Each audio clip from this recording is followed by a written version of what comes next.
Hi, YouTube family. Hello. My name is Charmaine, and I am a newbie to YouTube. I have had a YouTube channel before, but I deleted it like 5 years ago. So here we are. And what inspired me to start my YouTube channel again was mainly because I've been doing a lot of self-care and inner healing. And I don't know, I kind of felt called to start sharing my journey. So my YouTube channel will be very,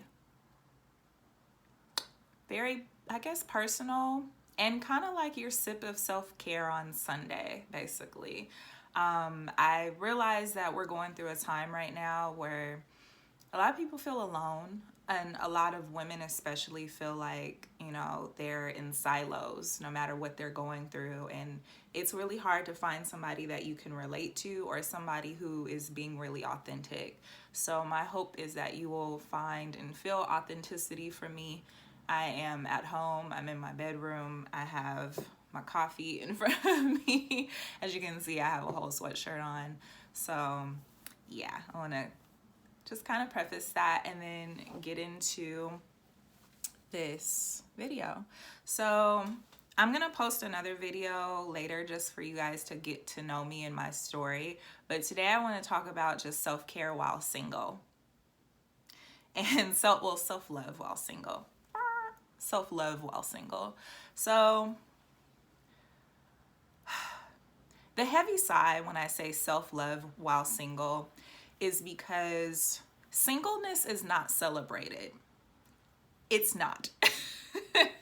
Especially when you are over 30. I am 31 years old, and I have made a conscious decision in 2020, which is now almost over, to be single. Why? Because I have always been in back-to-back relationships. I have been in some good, some unhealthy, none longer than 2 years. And I always felt like I needed to take time to myself to just heal and focus on myself and pour in the love that I was looking for from another partner into myself. Now, I always used to say that phrase, and I would hear people say it like, you need to love yourself before you can love anyone else. But sometimes that sounds super lofty and super like high level, and you're like, what the hell? Like, I don't know how to do that. Teach me how to love myself.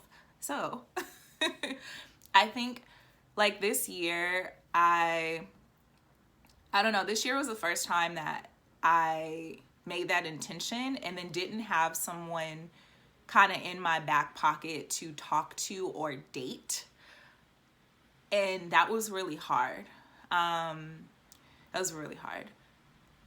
In the beginning of the year, I went through a pretty traumatic breakup, and around February, I started back in therapy, and everything kind of like flipped in my life. What I thought I had manifested as this picture perfect, I'm 30 years old, I'm now in a relationship, I have this really great apartment, I have the job that I love, quickly changed. And I know that we all went through some ish in 2020. So that was how my ish started, and actually kind of all happened around my birthday, which was very pivotal. So I made the decision to start going back to therapy. And that was really tough, mainly because my therapist gave me a very specific diagnosis, which I will talk about in another video. But that was a little depressing because I was already in this mood of like, I'm 31 now, I'm not in a relationship, I'm not on the road to marriage and babies. And yes, I have my career, but not feeling like that was enough, feeling like I needed something else to validate me as a woman. And I know a lot of us feel that way. A lot of us feel like we need to have some stamp of approval from society that looks like marriage or baby. And it has nothing to do with anything else. Like, we can't be proud of ourselves because of our careers. We can't be proud of ourselves because of maybe doing some emotional work or mental health work on ourselves. We can't be proud of ourselves for learning like self-love. We can't be proud of ourselves for just being happy, just existing. There has to be something else, because society told us that our worth and our value is tied to our wombs and our ring finger, which is very discouraging. So at that time in February, I was, just starting therapy, freshly single, while my friends were all in relationships. And I was the only person out of maybe one or two other friends who was not in a serious relationship, engaged, or married. So that was fun, but necessary. I would say during this year, I also made the decision to completely cut off just anyone. So I usually had someone in my back pocket. And when I say that, I mean like somebody I was texting on the low, maybe an ex, maybe somebody I was just entertaining that I knew very well that, there was no alignment with that person, and that person was just there for funsies, or because I just didn't want to deal with myself as a distraction, they were there. But it felt like too much to not have that crutch, not have that safety net of emotions, because dealing with big emotions and not having someone else to like turn to kind of dump them on was really hard for me. So this year I made the decision to say, you know what, I'm going to turn inward. I am not going to have anyone in my back pocket, no one as a lifeline. I'm not texting nobody from my past, not talking to anyone in the present. And it took me a while to get there. I would say it was August when I really committed to that. And in between February and August, I was still doing the work. I was actively going to therapy and doing daily tasks and using tools to help myself emotionally and to build up my self-love cup. And it was August when I said, okay, I'm just gonna now do a cleanup of every guy that I've kind of like kept as a crutch. And that was really scary, because I was like, what is it gonna feel like to just have me to lean on? Am I gonna be able to do it? It's now November, so I'm proud of myself for coming this far, but it was scary in the moment making that decision. So what self-love has looked like being single, there's a lot of pieces to that. Mainly what self-love has looked like was all the love that I wanted to pour into others and all the love that I was giving away for free, whether it was to men or to friends. I started to turn inward. And this was heavily facilitated by my therapist of like teaching me how to turn that inward. So I'm going to give you like a tangible example. You know how you have that friend who might be thinking about quitting their job or jumping into a relationship or doing something that is like super awesome, and they're feeling a little insecure, unsure, and you're there to pump them up. You're like, you got this, girl. You could do it. I'm here to support you. There's nothing you can't do. What do you need? Instead of being that for that friend who's outside of yourself, you be that for yourself. So when you're feeling insecure, when you're feeling sad, when you're feeling lonely, you turning that energy into you and being like, you got this, girl. Like, there's nothing you can't do. I'm super proud of you. You're doing a great job today. I know today was really shitty and hard. It's so awesome that you just made it through the day. So that's just like a small example of like turning that love inwards. On a bigger scale, there has been daily things that I've had to do to kind of build in that self-love muscle and to be there for myself when I needed myself. My go-to was to turn outward. So outward could be to weed. Now there's nothing wrong with some cannabis now. Weed, alcohol, nothing wrong with alcohol. Or men or friends. Nothing wrong with these four things, but it's sometimes how you use them. And I used them as a distraction to turn away from self.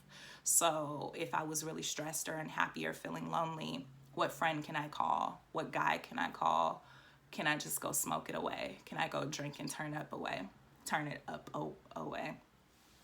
Words. But I learned that instead of doing that, how can I give myself what I need and kind of be there for myself instead of turning away from it? So what that started to look like was I literally reprogrammed my day. So that was, again, help from a therapist, and I also had a coach who helped me as well. So in the morning, starting my morning with meditation. In the morning, starting my morning with meditation, starting my morning with EFT tapping. If you do not know what EFT tapping is, I will drop a link in the comments. His name is Brad Yates. That's who I follow on YouTube for his quick tapping. It's like tapping your meridian points on your body and then saying something, usually like a long statement, repeatedly. Lord, I can't talk today, but it's all right. Self-love and self-compassion. But you're saying a statement and then you're tapping your meridian points, and it helps clear out whatever that energy is. So I'll start my morning with meditation. I do tapping. I'll do a little bit of yoga stretching, something light, and then I will write my intentions down for myself or for the day. Anything I'm trying to manifest or anything that I just want to start seeing to show up in my life. I'm not too attached to when and how, but just writing those intentions. And then I might pray in the morning too. And I do all of this, and it just helps me with my energy. It helps me get my energy right before I have to actually go to work, go to my 9 to 5, and then, coming home and doing all the things I have to do for the day. At night, what that looks like for me is also having some time away from my phone, spending some time with myself. And that could mean reading a book, watching my favorite TV show. I've been watching Girlfriends a lot lately, or journaling, or just doing something that I really love. And it's interesting how I used to be the girl that was like on my phone 24/7, especially in the evening. And if I was talking to a guy, like that was my sense of fulfillment. Like to the point where I would just like be upset if there wasn't somebody to text or somebody to talk to. That has completely changed in my life now because there is no one to text or talk to. So I had to learn, what do I like and what fills up my cup and what are things that make me feel good. So I made a list. I made a list of the things that I like to do to fill up my cup. And again, TV shows, writing. I have a Nintendo Switch, so I might be playing Animal Crossing. I actually have a business, and so I run my business as well, and that takes up time in the evening. I also do some freelance work that takes up some time in the evening, and when I'm not busy working, I just kind of go back to that list and do things to fill up my cup. And I was surprised that by maintaining that morning routine and that night routine or evening routine, how much I have, like I looked up and I was like, whoa, like I've changed a lot. Like I've changed a lot, and I've been able to pour into myself a lot just by spending time with myself. I've been pouring into myself, and some days are easier than others. I'm not gonna lie. Like there are nights where I'm like, damn, I feel lonely, or, it'd be nice if I could go on a date. So one thing I started doing is every Friday night is date night with myself, or date evening. If I can't do date night because like I'm linking up with a friend, social distancing of course, but I'm linking up with a friend or I'm doing something, then I'll do it during lunchtime. And that means I might go to the park, or I might go get my nails done, or I might go get my favorite food and just literally have time for myself to treat myself and to just like love on myself, because I love Friday night date nights. I just love date nights. I'm that girl. So instead of me trying to find a way to replace that, I instead in a way replaced it, but with myself, and used it as like, this is time for me to spend with myself, to find out more about myself, to see what I like, what I don't like. And it has helped a lot because I don't feel that gap of like, man, I don't have anyone to take me out. And it's like, no, I get to spend time with me, like my favorite person. Like we get to do some fun stuff together. Like we get to read or go do something that I normally wouldn't be able to just freely do if I was in a relationship. So filling up my time with the things that I love, I feel like has helped me a lot with pouring in that self-love. And then also, like I said earlier, the way I've talked to myself has shifted. A lot of self-compassion, a lot of self-love, a lot of being my own cheerleader, especially when things get rough, so that I don't have to search for something else or someone else to kind of be there for me. Journaling has made a huge difference. If you're not journaling already, I suggest journaling. If you're like, I have no clue in heck how to start journaling, a writing prompt could help a lot. And it just kind of helps you tap into what are you feeling in the moment. A lot of times when we're feeling loneliness or sadness, there's something deeper going on there. And if you have a therapist, your therapist could probably help you unpack that. But there's usually something behind the scenes. And as you're journaling, you're able to kind of get deeper into that and tap into that and fill up your self-love cup, because you're then being there for yourself. You're turning inward. You're asking yourself, what do I need? And then providing that for yourself instead of looking for it somewhere else.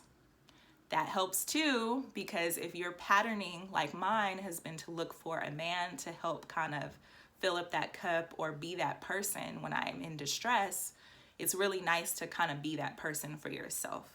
So self-love, I think, while single, is one of the bravest things that you can do, because you're choosing yourself when outwardly you're seeing, everything that you may want. You may see, your friends are getting married, or your friends are getting engaged, or they're having babies, and you're super happy for everyone.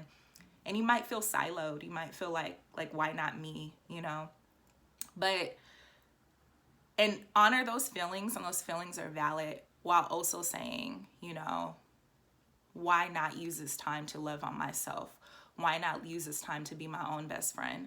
Because the worst thing that you would want to happen is that you do not choose that, and then instead you continue to ignore your needs, continue to ignore the self-love that needs to happen, and then you jump into another relationship, and that relationship turns into toxicity, abuse, reactivated trauma, and now you're wounding yourself even more, so that if you were to meet your ideal partner, your husband, as we've all been taught to aspire for, you wouldn't even be ready to give that partner yourself, because you're coming from so much wounding that's unhealed.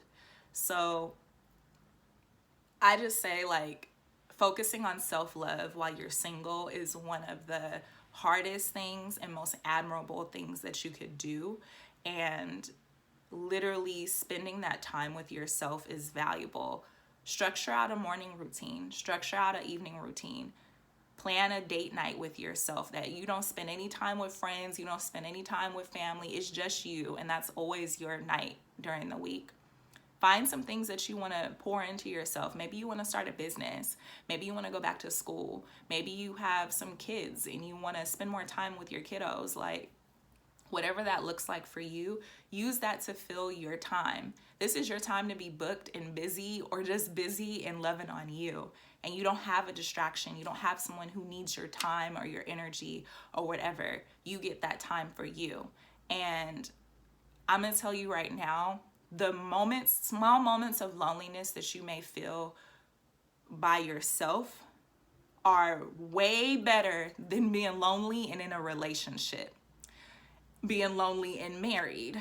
Being lonely and you got a partner who's toxic and is literally just further hurting you. It's much better to just feel that within yourself, because you know how to treat that wound and you know how to love on that wound. And the more you love on that wound and the more that you treat that, those feelings become here all the time to a lot smaller. I may feel lonely once every 2 or 3 months, and it's usually something triggers that feeling. And instead of being mad about that feeling like I used to in the past, I use that as an opportunity to say, how do I get to love on myself more? I'm gonna give y'all an example. A couple months ago, I was feeling pretty lonely, and I was like, man, like all my friends are in relationships, everybody's super busy. I haven't seen anyone in a little while, and plus COVID, not really being able to see my friends like I used to. So I did feel pretty lonely. And I decided, okay, I'm gonna go on a little weekend trip. Now, caveat to this, I know that not everybody is able to do that. So if you can staycation at home or do something for yourself at home, like have a little spa day for yourself, go to the dollar store if you're strapped on cash and just get what you need from there, and then have like a little like staycation. But what I did is I live in LA, so I decided to go to San Diego for the weekend, and I just did like 2 days in San Diego, and I balled out. I went to like my favorite restaurants. I got all the drinks that I wanted. I ate really good. I had a great time, and it filled up my cup. I came back feeling so happy, so refreshed, and so much better. And it made me realize like, oh, I think loneliness is trying to get my attention. It's not maybe that loneliness wants me to find someone else to fill that void. Loneliness is like, it's like this inner reminder of like, hey, I need you. Can we spend some time together? So I know that that feeling is a big feeling when you are single and you're in this journey, or you're thinking about becoming single and you're fearing that. But I'm here to tell you that that feeling is an opportunity. And if you can use that opportunity, it's just much better than the loneliness that could come from being in another relationship with somebody who does not value you, does not see you, does not love you the way that you deserve to be loved. And the last thing that I wanted to say is try your best to have boundaries around what you're consuming, especially because we live in a culture that's all about, let's prop up this relationship that I'm in. And you may scroll through Facebook or Instagram and everyone's just posting pictures and photos and everything of their relationship, and it can make you feel like you're missing out.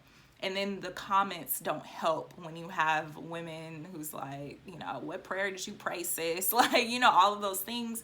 It just creates like this energy of like, this needs to happen in my life, versus us seeing, and we're actually seeing that shift this year, where we're seeing like more women post like, I started this business and it's doing well, or I'm in school and it's doing well. I think the energy just needs to shift in its entirety, because while getting married and having children is a huge accomplishment and it's a beautiful thing, that is not the end all be all to being a woman. And you may not even want to have children. You may not even want to get married. That might not even be a part of your story. So whatever the case may be, have boundaries about what you're consuming on social media so that it can help reduce some of those triggers that come up. And then just try to affirm yourself. Remember that you are whole and complete and worthy without needing anything outside of yourself to complete you or to replace you. Because the more that you're whole and complete, the more that you can give. I think that we've been programmed to believe that our purpose is, again, have babies and to get married. But in times like this, what we've seen this year and moving forward, I honestly feel like our purpose is a lot deeper than that. And our purpose is really like, we're lovers as women, and women are identifying as women. Like we have so much love in us, and we're healers and we're nurturers. That emotion and those feelings and that energy is really needed in the world right now. There's a lot of people hurting right now. There's a lot of people going through some really tough times right now. And I think if we were able to pour into ourselves and love ourselves to the point that we can give of ourselves, that's more valuable. And it just sucks that that's not celebrated. And giving of yourself could look like starting a business that creates jobs, starting a business that creates opportunities, starting a business that helps people, helps your family, or going back to school because you want to help your community, or, you know, being a great parent because you want to break generational cycles, or getting involved in your community, or just doing things to just give of yourself. But it's hard to do that when you have like this big self-love hole and you haven't poured into yourself. So I just wanted to encourage y'all that like your worth is not just marriage and babies. Your worth is so much more, and the world needs you. Your community needs you to do a lot more, but you can't do that when you're hurting and when you're in a place of brokenness. So the best thing that you can do is to fill up yourself, and then as you're filling up, you can easily start to give that love out. And that's those things that need to be celebrated. So I just want to celebrate you for this moment. If you've made it to the end of this YouTube video, I just want to celebrate you. And thank you for watching. Thank you for showing up in life. Hell, just being alive this year is something to celebrate. So please do something to celebrate yourself. I know it's hard sometimes to show ourselves compassion because we can be our own worst enemies, but try to remember a lot of times that programming didn't come from us, and that may have came from our parents or our grandparents who also weren't really taught the love and the compassion. They were instead taught survival. So as we grow and as we trying to figure out the word to say, as we evolve, we now can come from a place of like understanding that and then loving ourselves so that we can give more. So please celebrate yourself today, whatever that looks like. Thank you so much for tuning in. Be sure to subscribe to my channel. I'm going to post every Sunday, and yeah, if you guys have anything that you want me to talk about or want me to suggest, or you have any suggestions or want me to expand upon, please let me know. And again, drop it in the comments. Your comments are appreciated. I thank you so much for tuning in, and I will see you guys next Sunday. Like I said, this is very raw. I'm not going to have a whole fancy production to my YouTube videos. I want to keep it as genuine and real as possible, so it won't be much editing to these videos. But again, thank y'all for tuning in, and again, don't forget to hit that subscribe button. See y'all next Sunday.